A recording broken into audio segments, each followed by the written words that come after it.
അസ്സലാമു അലൈക്കും വറഹ്മത്തുള്ളാഹി തആല വബറകാതുഹു.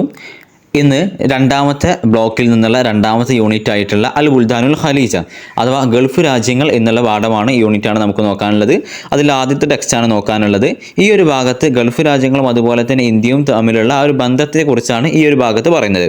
ആദ്യത്തെ പാരഗ്രാഫിൽ പറഞ്ഞു തുടങ്ങുന്നത് ഇന്ത്യയും ഗൾഫ് രാജ്യങ്ങളും തമ്മിലുള്ള ബന്ധം ഇൻഡസ് വാലി സിവിലൈസേഷനുമായിട്ട് അത്രത്തോളം പഴക്കമുള്ളതാണ്. ഇൻഡസ് വാലി എന്ന് പറഞ്ഞു കഴിഞ്ഞാൽ സിന്ധു നദീതട സംസ്കാരം.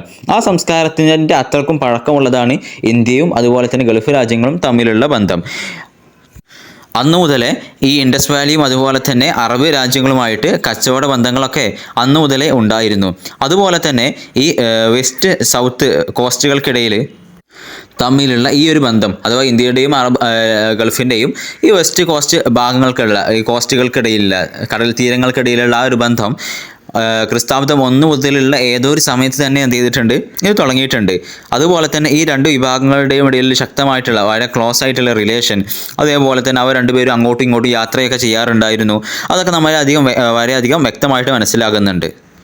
ഈ രണ്ട് പ്രദേശങ്ങളും അതായത് ഇന്ത്യയും അതുപോലെ തന്നെ ഗൾഫ് രാജ്യങ്ങളും തമ്മിലുള്ള ഒരു ബന്ധം അത് എഴുതപ്പെട്ട ചരിത്രത്തിനേക്കാൾ വളരെയധികം പഴക്കമുള്ളതാണ്. അപ്പോൾ ഇന്ന് നമ്മൾ മനസ്സിലാക്കുന്നതിനേക്കാൾ വളരെയധികം പഴക്കമുള്ളതാണ്. അതിൻ്റെ ശ്രേഷ്ഠത ഇങ്ങനെ ഇത്രയും നല്ലൊരു ബന്ധം ഉണ്ടാവാനുള്ള കാരണം അന്നുണ്ടായിരുന്ന കച്ചവടങ്ങളായിരുന്നു. അതുപോലെ തന്നെ ഈ രണ്ട് വിഭാഗങ്ങൾക്കിടയിലുമുള്ള ചിന്തയിലെ സാമ്യതയുമായിരുന്നു. ഈ കച്ചവടങ്ങൾ വളരെയധികം ഇവരുടെ ഈ ബന്ധം ഊഷ്മളമാക്കുന്നതിൽ വളരെയധികം പങ്കുവഹിച്ചിട്ടുണ്ട്. അതുപോലെ തന്നെ അവരുടെ വേരുകൾ ഉറപ്പിക്കുന്നതിൽ വളരെയധികം പങ്കുവഹിച്ചിട്ടുണ്ട്. കച്ചവട സംഘങ്ങളെല്ലാം ഇന്ത്യയിൽ നിന്നും അതുപോലെ തന്നെ ഗൾഫുകളിൽ നിന്നുമുള്ള കച്ചവട സംഘങ്ങൾ ഇതിൽ വളരെയധികം വലിയൊരു പങ്ക് വഹിച്ചിട്ടുണ്ട്. വളരെ പഴയ കാലം മുതലേ ചരിത്രകാരന്മാർ രേഖപ്പെടുത്തുന്നുണ്ട്. വളരെ പഴയ കാലം മുതൽ തന്നെ വളരെ മുമ്പ് തന്നെ ഇന്ത്യയുടെ ഈ സൗത്ത് ഇന്ത്യ എന്ന് പറഞ്ഞു കഴിഞ്ഞാൽ നമ്മുടെ ഈ ഒരു ഭാഗവും അറേബ്യയും തമ്മിൽ വളരെയധികം ബന്ധമുണ്ടായിരുന്നു. മുസ്ലിമീങ്ങൾ ഇന്ത്യയിൽ വരുന്നതിന് മുമ്പ് തന്നെ ഇന്ത്യയിൽ ഒരുപാട് ആ തീരപ്രദേശങ്ങളിലുള്ള ആളുകളൊക്കെ ഇസ്ലാം മതം സ്വീകരിച്ചിരുന്നു. അടുത്ത പാരഗ്രാഫിൽ പറയുന്നത് പിന്നീട് 1947 ഇന്ത്യയിൽ സ്വാതന്ത്ര്യം ലഭിക്കലോടുകൂടെ ഈ ഒരു തമ്മിലുള്ള ബന്ധം അതൊരു ഹൈ ലെവൽ റെഗുലർ ഇൻട്രാക്ഷനിലൂടെ ഒരു ഉഭയകക്ഷി ബന്ധം കൂടെ ഉണ്ടായി. അതുവരെ കച്ചവട ബന്ധമായിട്ടുണ്ടായിരുന്നത് പിന്നെ ഒരു ഉഭയകക്ഷി ബന്ധം കൂടെ ഉണ്ടായിട്ടുണ്ട്. പ്രാദേശികമായിട്ടുള്ള അല്ലെങ്കിൽ ഗ്ലോബലായിട്ടുള്ള ആ ഒരു ലെവലിൽ ഉള്ള നയതന്ത്രങ്ങളും അതുപോലെ തന്നെ സാമ്പത്തികമായിട്ടുള്ള തിയറികളും ആ ഒരു കാര്യങ്ങളിലൊക്കെ ഒരു പരിധിവരെ ഈ രണ്ട് രാജ്യങ്ങളും ഈ രണ്ട് മേഖലകളും ഇന്ത്യയും അതുപോലെ തന്നെ ഗൾഫും ഒരു പരിധിവരെ ഒരുമിച്ച് പോയിട്ടുണ്ട്. പുതുതായി വരുന്ന ടെക്നോളജികളെയും അതേപോലെ തന്നെ ഡെവലപ്ഡ് സർവീസുകളിലൊക്കെ ഇന്ത്യയെ നോക്കുക അല്ലെങ്കിൽ ഈ കിഴക്കൻ രാജ്യങ്ങളെ നോക്കുക എന്നുള്ളൊരു പോളിസി ഈ അറബ് രാഷ്ട്രങ്ങൾക്കുണ്ട്. അഥവാ അന്നദുർ ലിഷർക്കി എന്ന് പറയും, അഥവാ ലുക്ക് അറ്റ് ഈസ്റ്റ് എന്ന് പറയുന്ന ഒരു പോളിസി അവർക്കുണ്ട്. ആ ഒരു പോളിസി കാരണത്താൽ തന്നെ ഇന്ത്യയെ അറബ് രാജ്യങ്ങളുമായിട്ട് വളരെയധികം അടുപ്പിക്കുകയും ചെയ്തു. പിന്നീട് അങ്ങോട്ട് ഒരുപാട് ഘട്ടങ്ങളിലൂടെ ഇന്ത്യൻ അറബ് ബന്ധം വളരെയധികം വലുതാവുകയും ചെയ്തു. ആദ്യകാലങ്ങളിലൊക്കെ ഈ ഒരു ഡിപ്ലോമാറ്റിക് ആയിട്ടുള്ള ബന്ധം വളരെയധികം കുറവായിരുന്നെങ്കിലും നയതന്ത്ര ബന്ധങ്ങളിലൊക്കെ ഇന്ത്യയും അറബും വളരെയധികം ലോ ലെവലിലായിരുന്നെങ്കിലും പിന്നീട് അത് മാറുകയും അത് ഒരു കച്ചവട ബന്ധത്തിൽ നിന്ന് വളരെയധികം ഉയർന്നതായിട്ടുള്ള കോംപ്രഹെൻസീവ് ആയിട്ടുള്ള സ്ട്രാറ്റജിക് ബന്ധത്തിലേക്ക് അഥവാ ഒരു നയതന്ത്ര ബന്ധത്തിലേക്ക് പിന്നീട് അത് ഉയരുകയും ചെയ്തിട്ടുണ്ട്. അത് രണ്ട് രാജ്യങ്ങൾക്കിടയിലും വളരെയധികം ഒരു നല്ലൊരു കോർപ്പറേഷനും അതുപോലെ തന്നെ പരസ്പരം അങ്ങോട്ടും ഇങ്ങോട്ടും കൈമാറലുകളൊക്കെ ഉണ്ടാക്കി തീർത്തിട്ടുണ്ട്. അതുപോലെ തന്നെ രണ്ട് രാജ്യങ്ങൾക്കും ജിയോ പൊളിറ്റിക്കലായിട്ടുള്ള ഒരുപാട് എഫക്റ്റുകളും ഒരുപാട് ഉപകാരങ്ങളും ഇത് ഉണ്ടാക്കി തീർത്തിട്ടുണ്ട്. ഭാവിയിലും ഈ ബന്ധം വളരെയധികം വർദ്ധിക്കും എന്നാണ് നമുക്ക് മനസ്സിലാകുന്നത്. ഇന്ത്യയും അതുപോലെ തന്നെ ഗൾഫ് രാജ്യങ്ങളും തമ്മിലുള്ളത് ഒരു വളരെയധികം കാലം നീണ്ടു നിൽക്കുന്ന ഒരു ബന്ധമാണ്. അതുപോലെ തന്നെ ഒരു ഡൈമെൻഷനുള്ള ഒരു ബന്ധം കൂടിയാണ്. ഈ ഒരു ബന്ധത്തെ ഇന്ത്യ ഗൾഫ് രാജ്യങ്ങളോട് അടുത്ത് നിൽക്കുന്നു. അതുപോലെ തന്നെ ഇന്ത്യയും ഗൾഫ് രാജ്യങ്ങളും തമ്മിലുള്ള നയതന്ത്ര ബന്ധങ്ങളും അതേപോലെ തന്നെ ഒരു അയൽവാസ ബന്ധവും ഇതൊക്കെ കൂടെ ഉണ്ടായതുകൊണ്ട് ഈ ബന്ധം സേഫാണ്. അപ്പോൾ ഈ പെട്ടെന്നൊന്നും ആ ഒരു രീതിയിൽ തകർന്നു പോകുന്നതല്ല ഈ ഇന്ത്യയും അതുപോലെ തന്നെ ഗൾഫ് രാജ്യങ്ങളും തമ്മിലുള്ള ബന്ധം എന്നാണ് നമുക്ക് മനസ്സിലാവുന്നത്. കാരണം രണ്ടും വളരെയധികം അടുത്ത് നിൽക്കുന്നുണ്ട്. അയൽവാസ ബന്ധമുണ്ട്, അതേപോലെ തന്നെ നയതന്ത്ര ബന്ധങ്ങളും ഉണ്ട്. പിന്നീട് അടുത്ത പാരഗ്രാഫിൽ പറയുന്നത് ഇന്ത്യയും അതുപോലെ തന്നെ ഗൾഫ് രാജ്യങ്ങളും തമ്മിലുള്ള ഈ മാനുഷികമായ അല്ലെങ്കിൽ സാംസ്കാരികമായ കൾച്ചറലായിട്ടുള്ള ഈ ഒരു ബന്ധം ഈ ഒരു കമ്മ്യൂണിക്കേഷൻ ഇന്ത്യയിൽ അറബി അല്ലെങ്കിൽ ഇസ്ലാമിക് സംസ്കാരത്തെയും അതുപോലെ തന്നെ നാഗരികതയും വളർത്തുന്നതിൽ വളരെയധികം വലിയൊരു പങ്ക് വഹിച്ചിട്ടുണ്ട്. അതുപോലെ തന്നെ ഈ ഒരു ബന്ധത്തെ ഊഷ്മളമാക്കുന്നതിലും വളരെയധികം പങ്ക് വഹിച്ചിട്ടുണ്ട്. പിന്നീട് ഈ ഇന്ത്യയും അതുപോലെ തന്നെ ഗൾഫ് രാജ്യങ്ങളും തമ്മിലുള്ള ബന്ധം വെറും ഒരു പൊളിറ്റിക്കൽ ആയിട്ടുള്ള ബന്ധം മാത്രമല്ല, മറിച്ച് അവിടെ കച്ചവടപരമായിട്ടുള്ള, മതപരമായിട്ടുള്ള, സോഷ്യലായിട്ടുള്ള, സാംസ്കാരികമായിട്ടുള്ള, നാഗരികമായിട്ടുള്ള ബന്ധങ്ങൾ ഈ രണ്ട് പ്രവിശ്യകളുമായിട്ട് ഉണ്ട്. അതുപോലെ ഇന്ത്യ ഇന്ന് പല രാജ്യങ്ങളുമായിട്ട് അകന്നുകൊണ്ടിരിക്കുന്ന ഈ ഒരു സമയത്തും, അത് കാരണം ഇന്ത്യയുടെ അടുത്തുള്ള രാജ്യങ്ങളുമായിട്ടൊക്കെ ഇന്ത്യ പൊളിറ്റിക്കലി അകന്നുകൊണ്ടിരിക്കുകയാണ്. ഇപ്പോൾ പാകിസ്ഥാനാണെങ്കിലും അഫ്ഗാനിസ്ഥാനാണെങ്കിലും അതുപോലെ തന്നെ ചൈനയാണെങ്കിലും എന്നും ഇന്ത്യയുമായിട്ട് ഒരുപാട് പ്രശ്നങ്ങൾ ഉണ്ടായിക്കൊണ്ടിരിക്കുമ്പോഴും ഇന്ത്യ അറബ് രാജ്യങ്ങളുമായിട്ട് വളരെയധികം നല്ല സൗഹൃദം പുലർത്തി പോരുന്നുണ്ട്.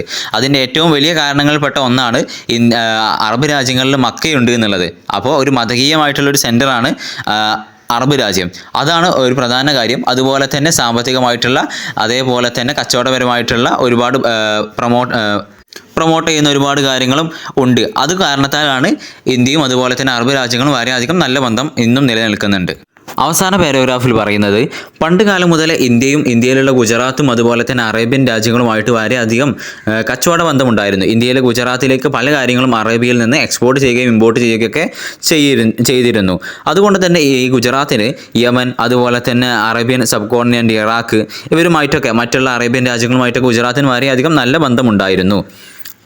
അതുപോലെ തന്നെ അവിടെയുള്ള വ്യാപാരികൾക്കൊക്കെ പല വലുപ്പത്തിലുള്ള കപ്പലുകളൊക്കെ ഉണ്ടായിരുന്നു. അതുപോലെ തന്നെ ഖുറാസാൻ വഴി സിന്ധിലേക്കും ഡെക്കാനിലേക്കും മാലിയിലേക്കുമൊക്കെ പല തരത്തിലുള്ള കരമാർഗത്തിൽ കച്ചവടം നടത്തിയിരുന്നു. ഗുജറാത്തിലേക്ക് കച്ചവടം നടത്തിയതിൽ കടൽ മാർഗത്തിലായിരുന്നു. പക്ഷേ സിന്ധിലേക്കും മാലിയിലേക്കൊക്കെ കരമാർഗത്തിൽ തന്നെ ഇവർ കച്ചവടം നടത്തിയിരുന്നു. പിന്നീട് ഖത്തീഫ്, അതുപോലെ തന്നെ ബസറ, ഖുറാസാൻ എന്നീ സ്ഥലങ്ങളിൽ നിന്നൊക്കെ കുതിരകളെയും അതുപോലെ തന്നെ ഇറാഖിൽ നിന്നും റോമിൽ നിന്നൊക്കെ ചെമ്പ്, സ്വർണം, വെള്ളി ഇതൊക്കെ ഇറക്കുമതി ചെയ്യാറുണ്ടായിരുന്നു. അതുപോലെ തന്നെ സുൽത്താൻ മഹ്മൂദിൻ്റെ കാലത്ത് ഗുജറാത്തിലേക്ക് യമനിൽ നിന്ന് വാളുകളൊക്കെ ഇമ്പോർട്ട് ചെയ്യാറുണ്ടായിരുന്നു. പിന്നീട് ഗുജറാത്തിൽ ആലത്തുൽ ഹർബി അഥവാ മിലിറ്ററി എക്യുപ്മെൻറ്റ്സും അതുപോലെ തന്നെ തോക്കുകളും അതുപോലെ തന്നെയുള്ള യുദ്ധ ഉപകരണങ്ങളൊക്കെ ഉണ്ടാക്കാൻ തുടങ്ങിയ സമയത്ത് അറേബ്യൻ സബ് കോണ്ടിനെൻറ്റിലും അതേപോലെ തന്നെ ഷാമിലേക്കൊക്കെ ഇതൊരു സമ്മാനമായിട്ടൊക്കെ അയച്ചു കൊടുക്കാറുണ്ടായിരുന്നു. ഇന്ത്യയിൽ അന്ന് സൂറത്ത്, ജാംനഗർ, ബഹാവങ്കർ പോലെയുള്ള ചെറുതും വലുതുമായിട്ടുള്ള 84ഓളം കോസ്റ്റുകളെയും 84ഓളം കടൽ തീരങ്ങൾ, ഈ കോസ്റ്റുകൾ എന്ന് പറയാലോ, അഥവാ തുറമുഖങ്ങൾ 84ഓളം തുറമുഖങ്ങൾ അന്നുണ്ടായിരുന്നു. പിന്നീട് നമുക്ക് നോക്കേണ്ട മറ്റൊരു കാര്യം, ഇവിടെ ഇന്ത്യയിലുള്ള മുസ്ലിമീങ്ങൾ മാത്രമായിരുന്നില്ല അറേബ്യയുമായിട്ട് കച്ചവടം ചെയ്തിരുന്നത്, മറിച്ച് ഇന്ത്യയിലുള്ള ഹിന്ദുക്കളും അറേബ്യയുമായിട്ട് കച്ചവടം ചെയ്തിരുന്നു. ഈ ഹിന്ദുക്കളായിട്ടുള്ള ഏജന്റുമാരൊക്കെ അറേബ്യയിലും അതുപോലെ തന്നെ ഇറാഖിലും ഷാമിലും അന്നുണ്ടായിരുന്നു, ജിദ്ദയിലും അന്നുണ്ടായിരുന്നു. പിന്നീട് നാം ഇതുവരെ പറഞ്ഞ കാര്യങ്ങൾ ഒരു ഡയലോഗ് രൂപത്തിലൂടെ കൊടുത്തിട്ടുണ്ട്. മനാലും മുആദും തമ്മിലുള്ള ഒരു കോൺവെർസേഷൻ, അത് നമുക്ക് സ്കിപ്പ് ചെയ്യാം. നമ്മൾ ഇതുവരെ പറഞ്ഞ കാര്യങ്ങൾ തന്നെയാണ്. പിന്നീട് അവസാനത്തുള്ള ക്വസ്റ്റ്യൻ ആൻസർ നോക്കണം. ക്വസ്റ്റ്യൻ ആൻസറിൽ ചോദിക്കുന്ന ഒന്നാമത്തെ ചോദ്യം, എവിടെ നിന്നായിരുന്നു ഇന്ത്യയിലേക്ക് കുതിരകളെ ഇറക്കുമതി ചെയ്തിരുന്നതെന്നാണ് ചോദിക്കുന്നത്. ഒരുപാട് സ്ഥലങ്ങൾ പറഞ്ഞിട്ടുണ്ട്. ഖത്തീഫ്, ബസറ, ഖുറാസാൻ ഇവിടെ നിന്നൊക്കെയായിരുന്നു ഇന്ത്യയിലേക്ക് കുതിരകളെ ഇമ്പോർട്ട് ചെയ്തിട്ടുണ്ടായിരുന്നത്. അതുപോലെ തന്നെ എവിടെയായിരുന്നു ഹിന്ദു ഏജന്റുമാരൊക്കെ എവിടെയായിരുന്നു ഉണ്ടായിരുന്നതെന്ന് ചോദിക്കുകയാണ്. അറേബ്യൻ സബ് കോണ്ടിനെന്റിലും ഇറാഖിലും ജിദ്ദയിലൊക്കെ അവരുണ്ടായിരുന്നു. അതേപോലെ തന്നെ ബുൽദാനുൽ അറബി, അറേബ്യൻ രാജ്യം. മൂന്നാമത്തെ ചോദ്യം, അറേബ്യൻ രാജ്യങ്ങളിൽ ഇന്ത്യൻ ഏജന്റുമാരുണ്ടായിരുന്നോ? ഹിന്ദു ഏജന്റുമാരുണ്ടായിരുന്നു? അതേ, ഉണ്ടായിരുന്നു. നാലാമതായിട്ടുള്ളത്, ഇന്ത്യയും അതുപോലെ തന്നെ ഗൾഫ് രാജ്യങ്ങളും തമ്മിൽ GCCയും തമ്മിലുള്ള ബന്ധം ഉറപ്പിക്കുന്നതിൽ പങ്കുവഹിച്ചത് എന്താണ്? അതെന്താണ്? ഇന്ത്യയും അതേപോലെ തന്നെ അവർ തമ്മിലുള്ള സാംസ്കാരികമായിട്ടുള്ള, മതകീയമായിട്ടുള്ള, പ്രത്യേകിച്ചും കച്ചവടപരമായിട്ടുള്ള ആ ഒരു ബന്ധമായിരുന്നു അതിനത്രയും ശക്തിപ്പെടുത്തിയത്. പിന്നീട് എപ്പോൾ മുതലാണ് ഈ ഒരു ബന്ധം തുടങ്ങുന്നതെന്നാണ് അഞ്ചാമത്തെ ചോദ്യം. അത് വളരെ കാലം മുമ്പ് തന്നെ തുടങ്ങുന്നുണ്ട്. ഏകദേശം അവിടെ ഇൻഡസ് വാലി സിവിലൈസേഷൻ ആ ഒരു കാലത്ത് മുതലേ ഇന്ത്യയും അതുപോലെ തന്നെ GCC കൺട്രീസുമായിട്ട് ബന്ധമുണ്ട്. അതുപോലെ തന്നെ ഇതെന്താണ്, ക്രിസ്താബ്ദം 1 മുതൽ തന്നെ, അതില്ലെങ്കിൽ എഴുതപ്പെട്ട ചരിത്രത്തിന് മുന്നേ, നമ്മളിന്ന് മനസ്സിലാക്കുന്നതിന് മുമ്പേ തന്നെ ഈ ഒരു ബന്ധം അവർ തമ്മിലുണ്ടായിരുന്നു. അതേപോലെ തന്നെ അടുത്തതായിട്ടുള്ളത്, പൂരിപ്പിക്കാനുള്ളതാണ്. അതിൽ ഒന്നാമത്തേൽ ശരിയായിട്ട് വരുന്നത് നഷഅത്ത് എന്നുള്ളതാണ്. നഷഅത്ത് ഫി വഖതി മാ ഖബല എന്നാണ് അവിടെ ശരിയായിട്ട് വരുന്നത്.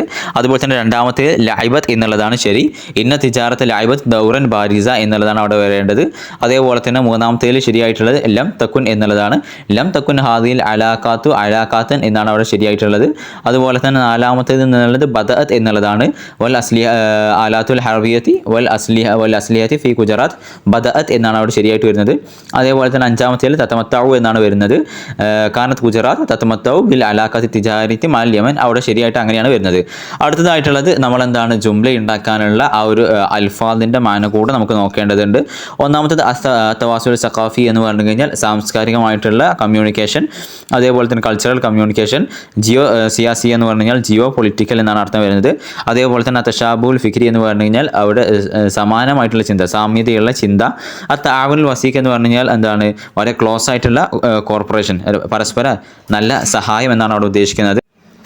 പിന്നീട് അലാഖത്ത് ഡിപ്ലോമസി എന്ന് പറഞ്ഞു കഴിഞ്ഞാൽ ഡിപ്ലോമാറ്റിക് ബന്ധമാണ് അവിടെ റിലേഷൻഷിപ്പാണ് അവിടെ ഉദ്ദേശിക്കുന്നത്. പിന്നീടുള്ളത് റിവറൈറ്റ് ചെയ്യാനുള്ളതാണ്, അത് നമുക്ക് സ്കിപ്പ് ചെയ്യാം. അതേപോലെ തന്നെ ട്രാൻസ്ലേഷനും സ്കിപ്പ് ചെയ്യാം. പിന്നീട് അവസാനമായിട്ടുള്ളത് മാച്ച് ചെയ്യാനുള്ളതാണ്. മാച്ച് ചെയ്യാനുള്ളത് ഇമ്പോർട്ടൻ്റ് ആണ്. അതിൽ ഒന്നാമത്തത് മൂന്നാമത്തതിനോട് മാച്ച് ആവുന്നുണ്ട്. അതുപോലെ തന്നെ രണ്ടാമത്തത് അഞ്ചാമത്തതിനോട് മാച്ച് ആവുന്നുണ്ട്. മൂന്നാമത്തത് നാലാമത്തതിനോട് മാച്ച് ആവുന്നുണ്ട്. നാലാമത്തത് ഒന്നാമത്തതിനോട് മാച്ച് ആവുന്നുണ്ട്. അഞ്ചാമത്തത് രണ്ടാമത്തതിനോട് മാച്ച് ആവുന്നുണ്ട്.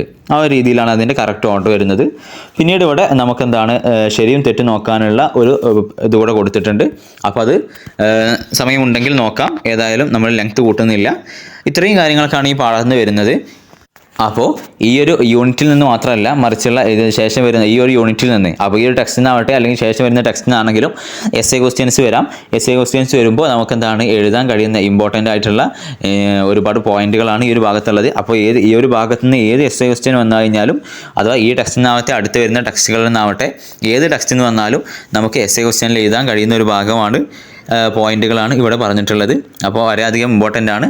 ഏതായാലും അസ്സലാമു അലൈക്കും വറഹ്മത്തുള്ളാഹി തആല വബറകാതുഹു.